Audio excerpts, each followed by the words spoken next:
Ciao a tutti, grazie. Anche io vorrei ringraziare, no? La presenza di tutti. Questo è un momento molto speciale perché parlare della parola di Dio è qualcosa di speciale, no? E quando abbiamo orecchie per sentire lo che Dio vuole da noi, no? E questo anche è importante, no? Bene, per chi non mi conosce ancora, no? Sono Milton, membro di questa chiesa, e sono felice di condividere la parola di Dio con tutti voi. Anche io vorrei fare una preghiera in questo momento. Preghiamo. Padre Celeste, ti lodiamo perché siamo di nuovo qui, in questo pomeriggio, sotto la tua grazia, per ascoltare la tua parola. Tu conosci i nostri cuori. Signore, sappiamo quanto sia facile lasciarsi trasportare da mille pensieri e dalle preoccupazioni della vita quotidiana. Perciò ti supplichiamo, fa che il tuo Santo Spirito prepari i nostri cuori ad accogliere ciò che viene da te.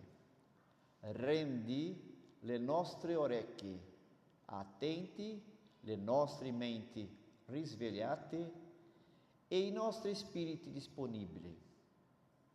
Fa che ogni parola risponda ai nostri bisogni spirituali. Signore, fa anche tacere i nostri cuori, affinché possiamo riconoscere solo la tua verità, che ci parla attraverso le scritture questo pomeriggio. Te lo chiediamo nel nome di Gesù, nostro Salvatore e Signore. Amen.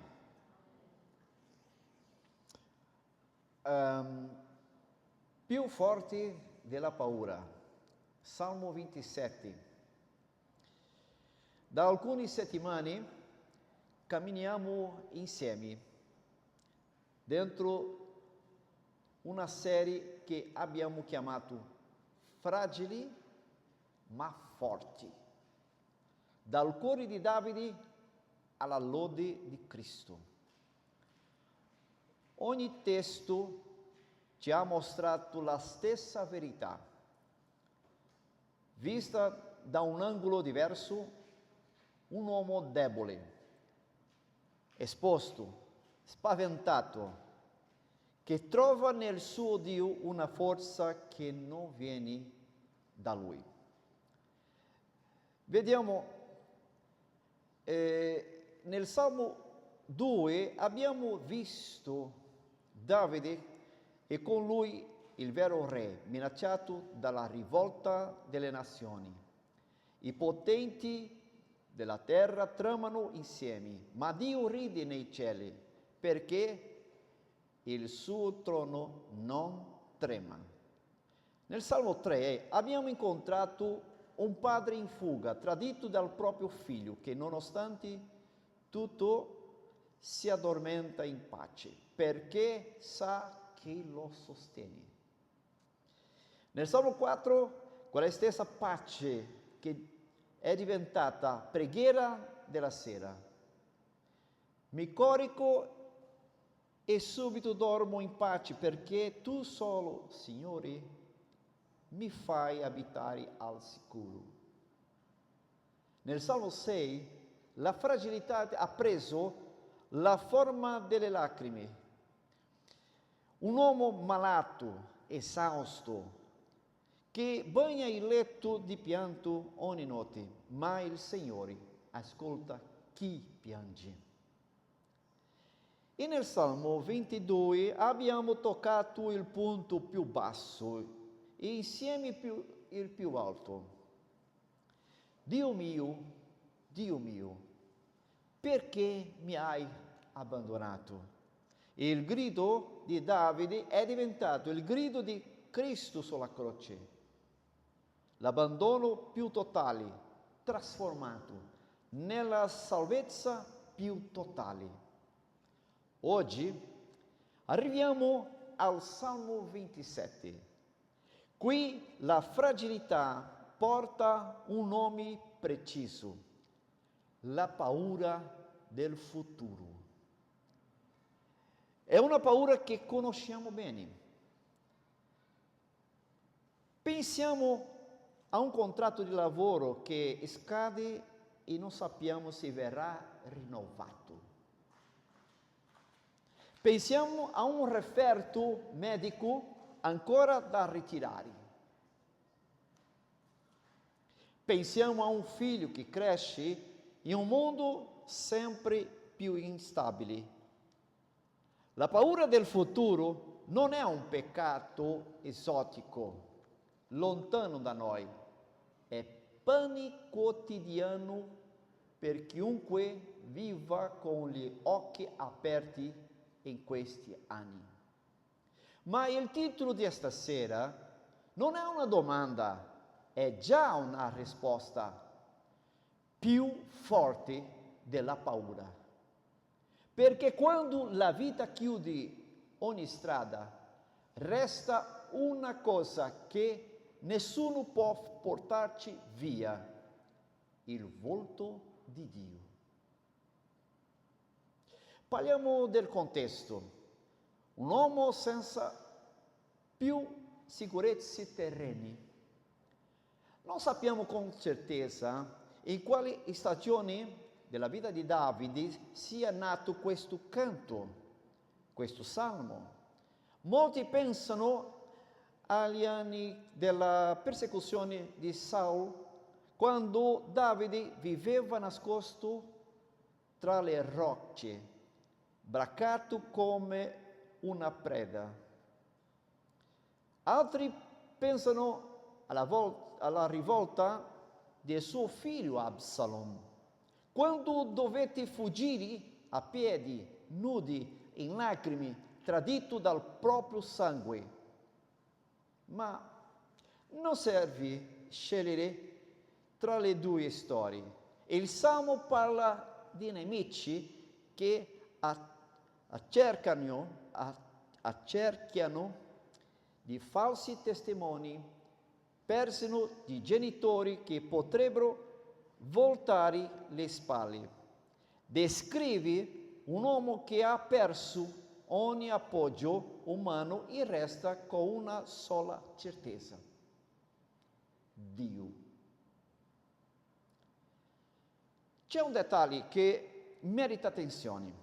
Al versetto 4 Davide nomina la casa del Signore e il suo tempio. Ai tempi di Davide, però, il tempio di Gerusalemme non esisteva ancora.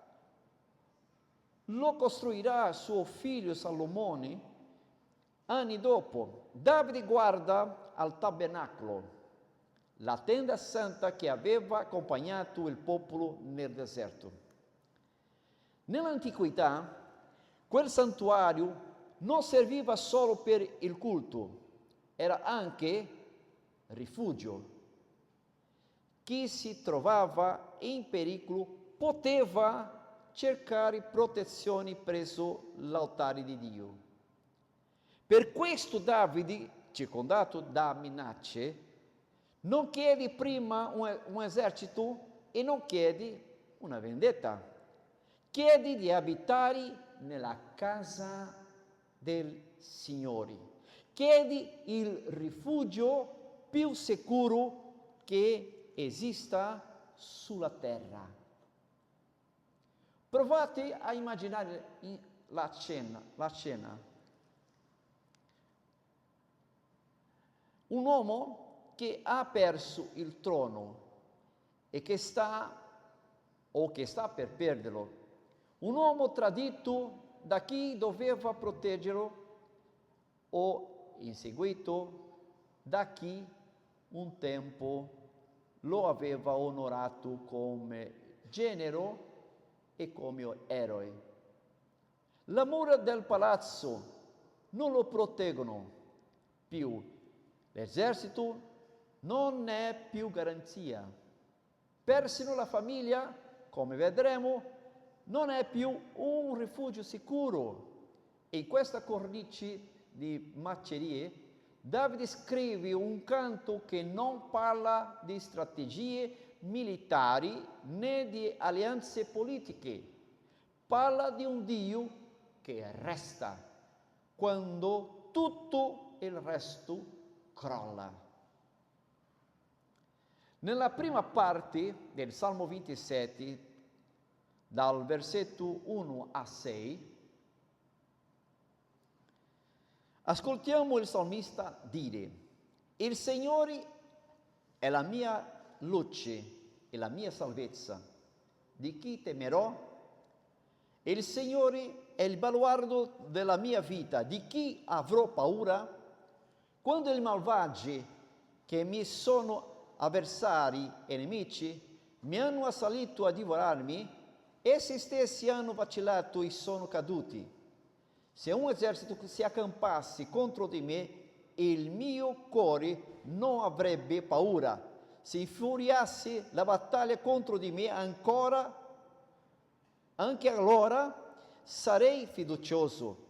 Una cosa ho chiesto al Signore e quella ricerco: abitare nella casa del Signore tutti i giorni della mia vita, per contemplare la bellezza del Signore e meditare nel suo tempio.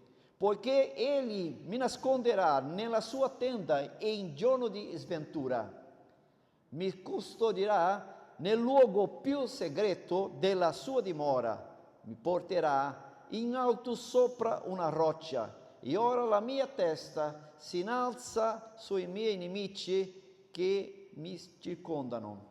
Offrirò nella sua dimora sacrifici con gioia, canterò e salmeggerò al Signore. Notate come inizia il Salmo. Non con una lamentela, non con una domanda retorica: di chi temerò? La risposta ovvia per Davide è: di nessuno. Ma attenzione, questa fiducia non nasce dall'assenza dei pericoli. Il verso 2 parla di nemici veri, pronti a divorarlo. Il verso 3 parla di un esercito reale, accampato contro di lui, di una battaglia che potrebbe scoppiare da un momento all'altro. Davide non chiude gli occhi davanti al pericolo, lo guarda in faccia e continua a dire: anche allora sarei fiducioso. Qui tocchiamo il cuore della fede biblica. Cari fratelli e sorelle, la fede non è l'assenza di problemi. Non è la certezza che non succederà nulla di brutto.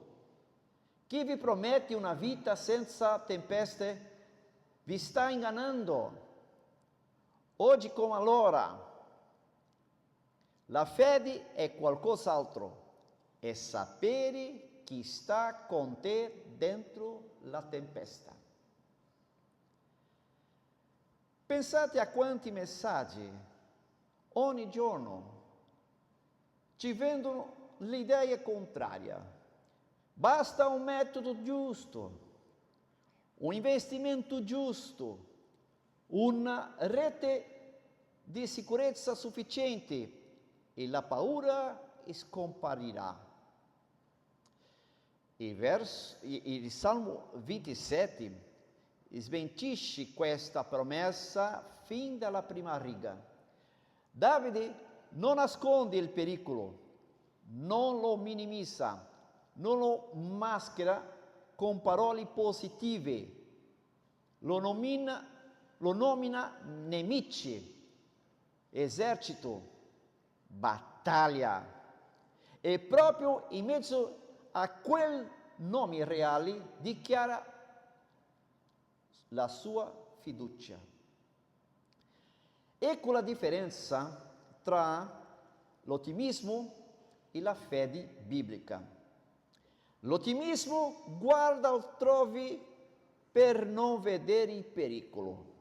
La fede biblica guarda il pericolo dritto negli occhi e guarda Dio ancora più a lungo. Guardate poi il versetto 4. Il centro di questa prima parte, una cosa ho chiesto. Non 2, non 10 richieste, una sola. In mezzo a un esercito che minaccia, Davide non chiede prima la vittoria, non chiede prima la sicurezza dei suoi figli, non chiede prima un piano di fuga, chiede di abitare nella casa del Signore, di contemplare la sua bellezza. Questa è la priorità che nasce da un cuore maturo. Nella crisi la cosa più urgente non è la soluzione del problema, è la presenza di Dio, perché quando quella presenza è al centro, ogni altra cosa trova il suo posto giusto. E il santuario, come abbiamo detto, non era un semplice edificio religioso, era rifugio. Egli mi nasconderà nella sua tenda in giorno di sventura. L'immagine è quella di un padre che copre il figlio con il proprio corpo durante la tempesta.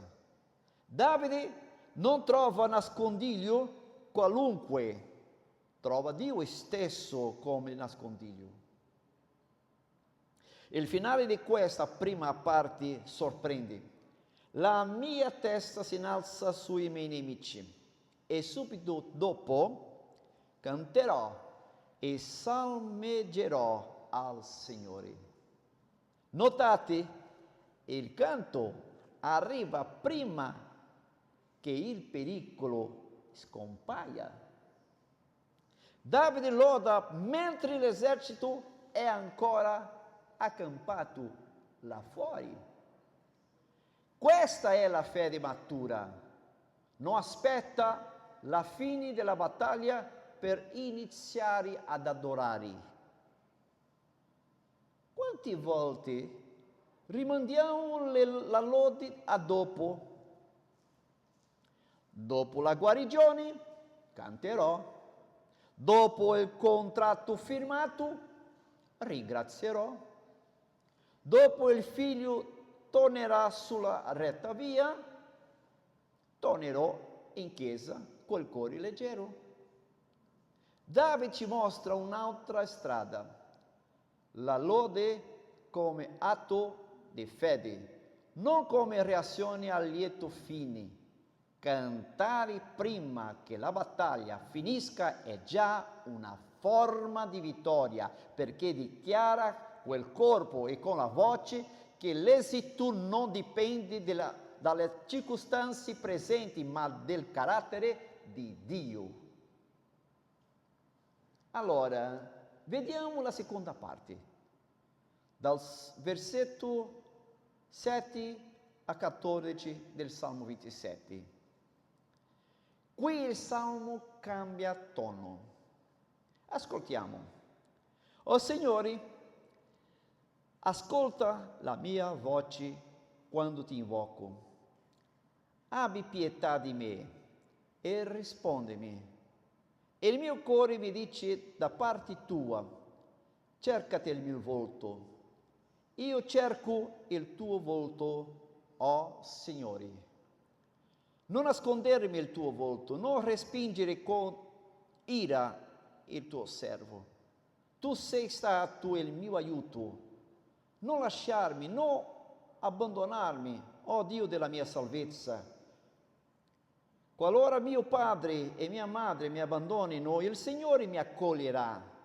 Oh Signore, insegnami la tua via, guidami per il sentiero dritto, a causa dei miei nemici. Non darmi in balia dei miei nemici, perché sono sorti contro di me falsi testimoni, gente che respira violenza. Ah, se non avessi avuto fede di vedere la bontà del Signore sulla terra dei viventi. Spera nel Signore, sii forte, e il tuo cuore si rinfranchi. Sì, spera nel Signore. Che cambiamento! Rispetto ai primi 6 versetti, l'uomo che diceva non avrò paura, ora supplica, abbi pietà di me. L'uomo che cantava, ora chiede di non essere abbandonato. Qualcuno potrebbe pensare che Davide si sia contraddetto, che la sua fiducia iniziale fosse solo una posa. Non è così. Questa è la vera fede biblica ed è tempo di dirlo con chiarezza in mezzo a noi. Credere in Dio non significa smettere di piangere, significa piangere rivolti verso di Lui. Guardate il verso 8. Forse il cuore di tutto il Salmo. Cercate il mio volto. È Dio stesso che parla per primo al cuore di Davide. E la risposta arriva immediata. Io cerco il tuo volto, o Signore. Prima di ogni richiesta pratica, prima di chiedere protezione o giustizia, Davide cerca una relazione. Ancora una volta vediamo la priorità della crisi. Non prima la soluzione, prima il volto di Dio. Non prima la via di uscita, prima l'intimità con colui che conosce la via. Poi arriva un versetto che tocca una ferita profonda in tante persone. Qualora mio padre e mia madre mi abbandonino, il Signore mi accoglierà. Davide immagina lo scenario più doloroso che un essere umano possa vivere, l'abbandono da parte di chi dovrebbe amarlo per natura. E dichiara che anche in quel caso estremo, Dio resterebbe. Quante persone portano dentro la ferita di un genitore assente, di una famiglia spezzata, di un legame tradito? E il Dio del Salmo 27 non promette che tutto andrà bene con le persone attorno a noi. Promette che Lui non se ne andrà mai, qualunque cosa succeda con gli altri legami della nostra vita. Fermatevi un istante su questo pensiero. La cultura in cui viviamo costruisce l'identità e sicurezza sulle relazioni. La famiglia, la coppia, gli amici, la carriera sono doni buoni e la scrittura non li disprezza. Ma nessuno di questi legami può portare il peso che solo Dio può portare. Ogni relazione umana, per quanto solida, è comunque fragile perché passa attraverso persone fragili come noi. Davide non disprezza i genitori, li nomina come possibilità reali di abbandono, non come nemici, e proprio per questo indica un fondamento più profondo, capace di reggere anche quando gli affetti più naturali venissero meno. Poi la preghiera si fa concreta e onesta. Falsi testimoni, violenza, nemici veri. Davide non nasconde la gravità della situazione e arriva al limite. Ah, se non avessi avuto fede di vedere la bontà di Dio sulla terra dei viventi. È un grido a metà tra la disperazione e la resistenza. Come dire, se non avessi creduto, sarei già crollato. La fede qui non elimina la paura, la regge, la sostiene, le impedisce di avere l'ultima parola. E il Salmo si chiude con un comando di Davide rivolge a se stesso, che oggi rivolge a ciascuno di noi. Spera nel Signore, sii forte, il tuo cuore si rinfranchi, sì, e spera nel Signore. Non è un'attesa passiva, rassegnata, di chi semplicemente subisce il tempo. È un'attesa attiva, coraggiosa, disciplinata. Sperare nel Signore nella Bibbia significa continuare a obbedire, continuare a pregare, continuare a radunarsi con il popolo di Dio, mentre la risposta ancora non arriva. È la disciplina corretta dell'attesa. Non fuggire, non anestetizzarsi, non cercare scorciatoie, ma restare saldi, rivolti verso il volto di Dio, finché Lui agisce. Cari fratelli, questo salmo non parla solo di Davide. Come abbiamo visto in ogni tappa di questa serie, la vita di Davide è un'ombra che indica una luce più grande, quella di Cristo. Pensate al versetto 12. Sono sorti contro di me falsi testimoni, gente che respira violenza. 1000 anni dopo, davanti al sommo sacerdote, si presentarono falsi testimoni contro un altro discendente di Davide per condannarlo a morte. Gesù ha vissuto in prima persona quello che Davide temeva. Pensate al versetto 10. Qualora mio padre e mia madre mi abbandonino, il Signore mi accoglierà.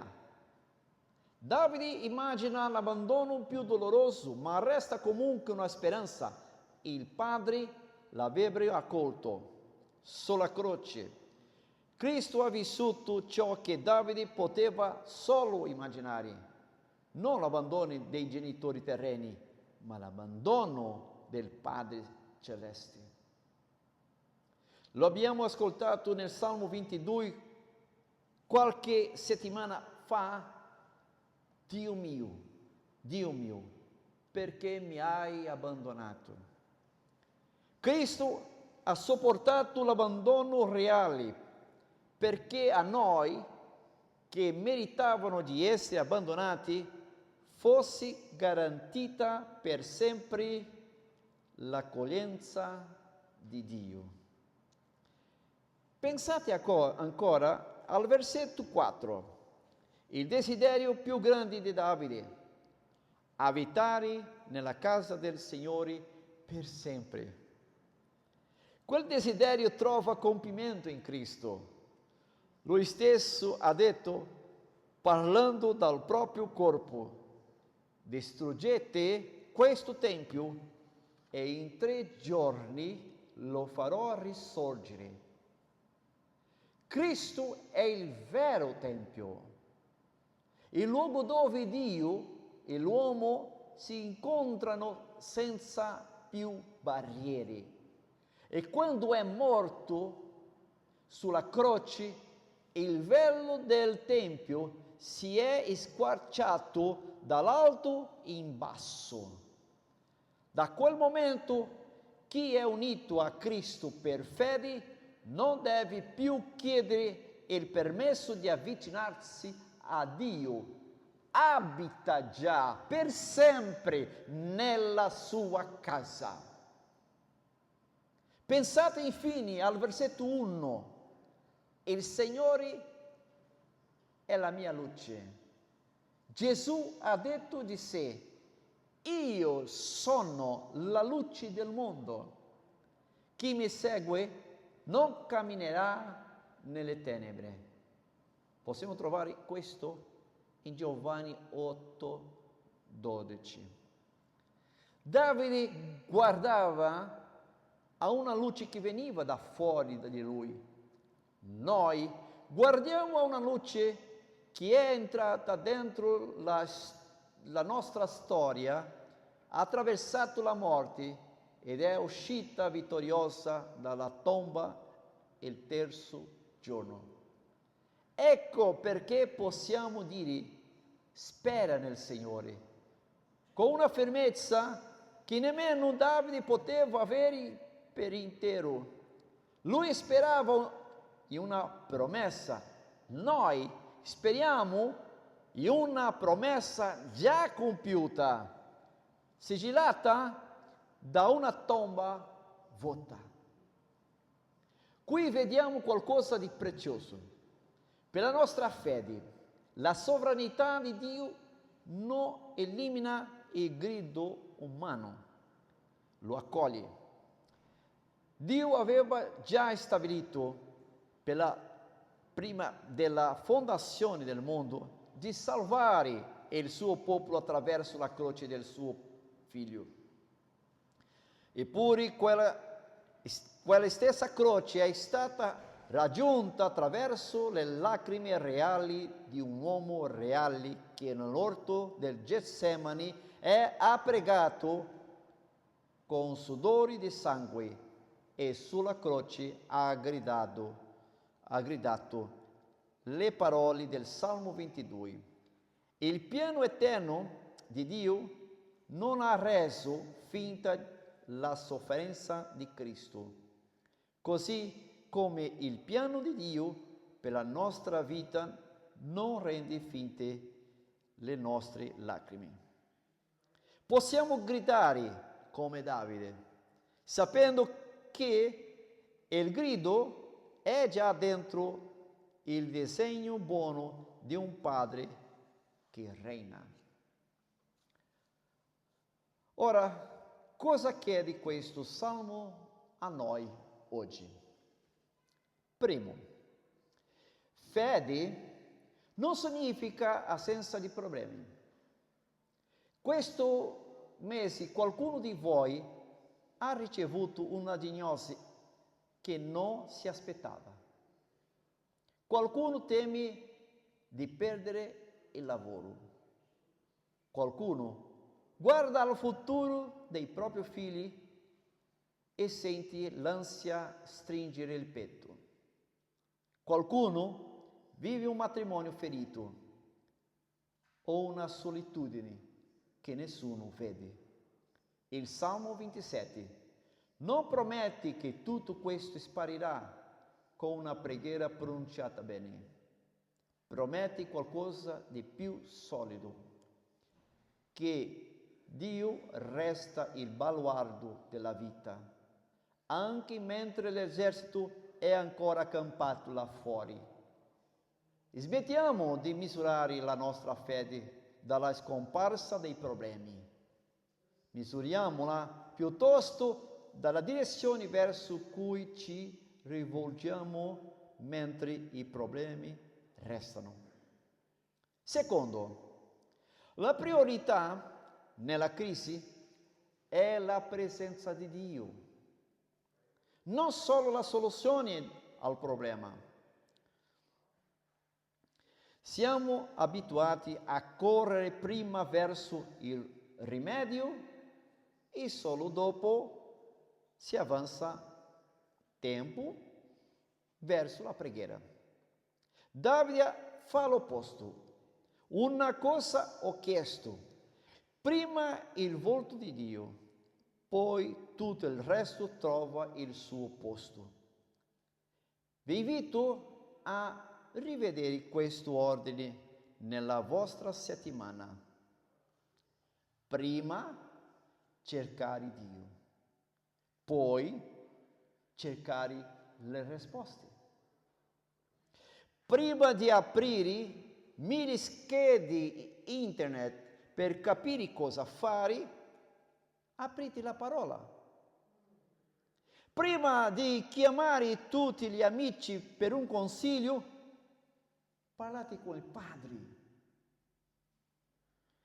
Non perché gli amici, le informazioni siano inutili, ma perché nessuno di loro può darvi ciò che solo la presenza di Dio può dare. Pace che non dipende dalla risposta al problema.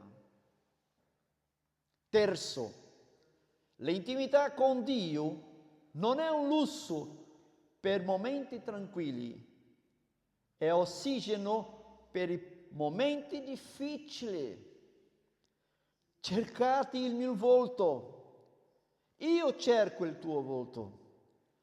Oggi il santuario non è più un edificio, né una tenda nel deserto. Il nuovo popolo di Dio, la Chiesa, è descritto nella Scrittura come una casa spirituale, pietre vive costruite insieme. Cercare il volto di Dio oggi significa nutrirsi ogni giorno della sua parola, parlargli in preghiera con sincerità e radunarsi con il resto del corpo come stiamo facendo in questo momento. Nessuno affronta bene una crisi da solo. Se in questi mesi avete smesso di aprire la Bibbia, se la preghiera si è ridotta a poche parole distratte prima di dormire, se avete iniziato a saltare i raduni della Chiesa solo per un periodo, fermatevi. Non è un dettaglio secondario, è esattamente lì che Davide, nel momento più buio della sua vita, ha scelto di investire tutto se stesso. Quarto, la disciplina corretta dell'attesa.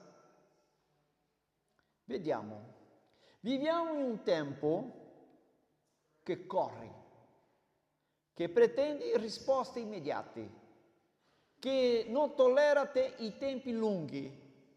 Ogni notifica, ogni messaggio, ogni consegna a domicilio ci abitua a un mondo senza attesa. E poi arriva una crisi che non si risolve in 24 ore. E non sappiamo più come stare fermi. Il Salmo 27 ci insegna un'altra strada: sperare in modo attivo.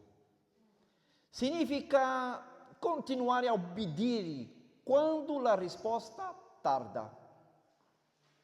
Significa restare fedeli alla Chiesa quando sarebbe più comodo isolarsi in casa propria.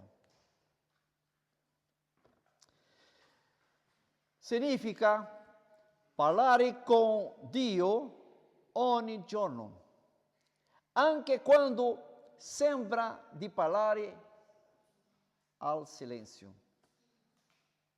Sii forte. Il tuo cuore si rinfranchi. Non è debolezza aspettare così. È la forma più alta di forza. perché richiede di continuare a credere quando non c'è ancora nulla da vedere. Pensate a un albero durante l'inverno. Da fuori sembra morto.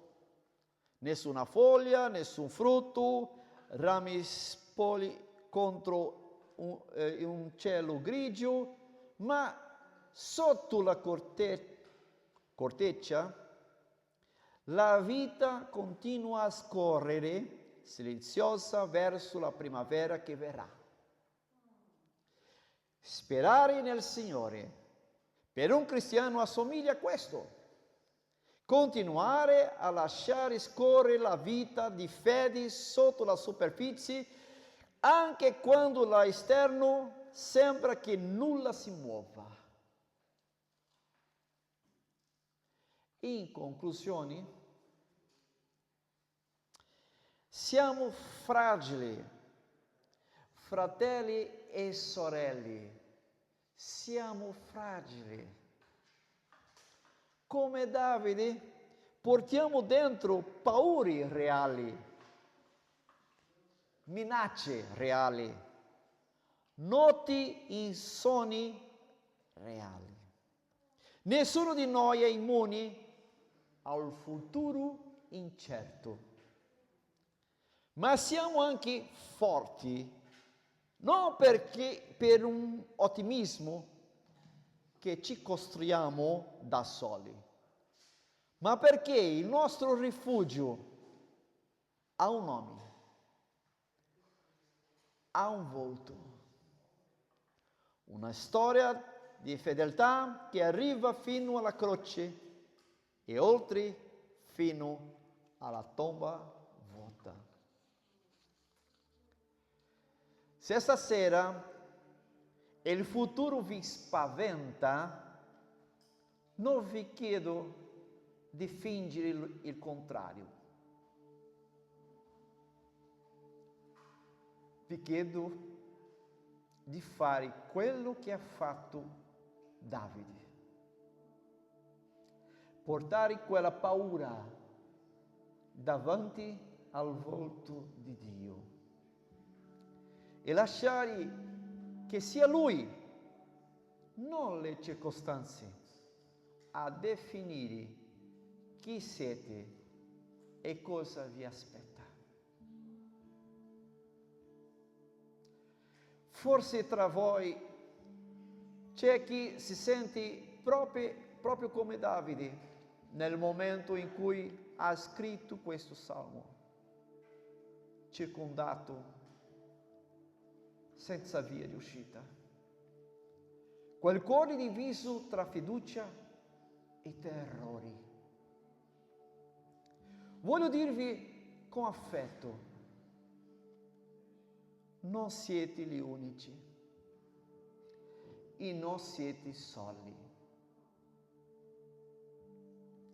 La Chiesa che vi circonda in questo momento esiste anche per questo, per essere insieme quella casa del Signore, dove trovare il rifugio quando le proprie forze non bastano più. Non nascondete la vostra paura dietro un sorriso di circostanze domenicali. Portatela qui. Portatele a Dio, portatele ai fratelli che vi vogliono bene. E se qualcuno di voi non ha ancora conosciuto questo Dio, se la vostra fiducia oggi poggia solo su ciò che potete controllare, sappiate che la porta della sua casa è aperta, perché Cristo l'ha spalancata per sempre al posto vostro. Non dovete meritarla, dovete entrare. Chiudiamo con le stesse parole con cui Davide ha chiuso il suo canto e che oggi diventano anche il nostro impegno come popolo che ha visto la croce e la tomba vuota.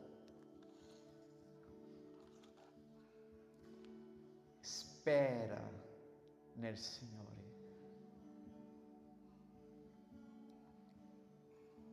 Sii forte, sii forte. Il tuo cuore si rinfranchi. Sì, spera nel Signore. Amen.